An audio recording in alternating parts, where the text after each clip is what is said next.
Hello everyone, in this video I'm going to explain the achievement of Frederick Law Olmsted's works and his legacy in designing urban parks. He is considered to be the father of landscape architecture.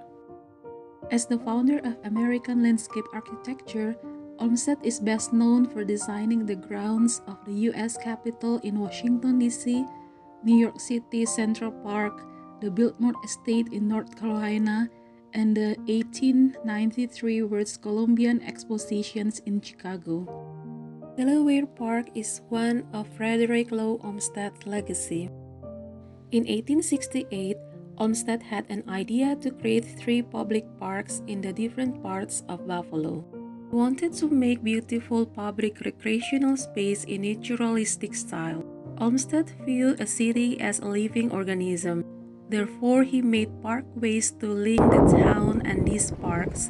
Olmsted stated that a park is a country place for rural pleasure.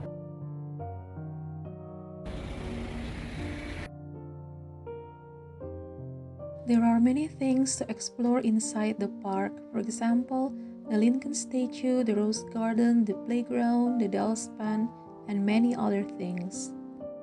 There are 3 prime elements of the park: the water feature, the wooded areas, and the large meadow. Delaware Park can improve human health because people can get fresh air when walking, running, or doing other activities in the park.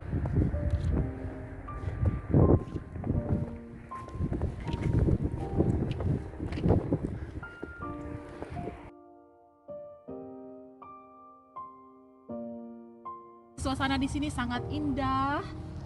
Di sini banyak sekali orang yang berjalan-jalan, menikmati suasana yang indah ini. Mereka membawa anjing mereka, kemudian ada yang berlari, melakukan exercise.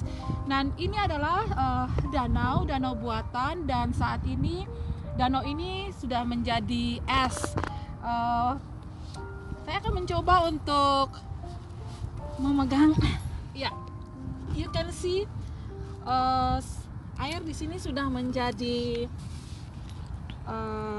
es. Kita tidak tahu apa yang berada di dalam danau ini, jadi kita tidak akan terlalu mendekat ke danaunya. Dan teman-teman, kita bisa duduk di sini. Mereka sudah menyediakan bangku untuk kita duduk, rileks, dan menikmati indahnya pemandangan di sini. Nah, di sana itu ada commercial buildings, dan mereka juga menyediakan makanan dan minuman yang sangat enak. Wah, teman-teman, dingin banget. Tangannya jadi sudah merah, sangat sakit. Dan saljunya sudah mulai turun lagi.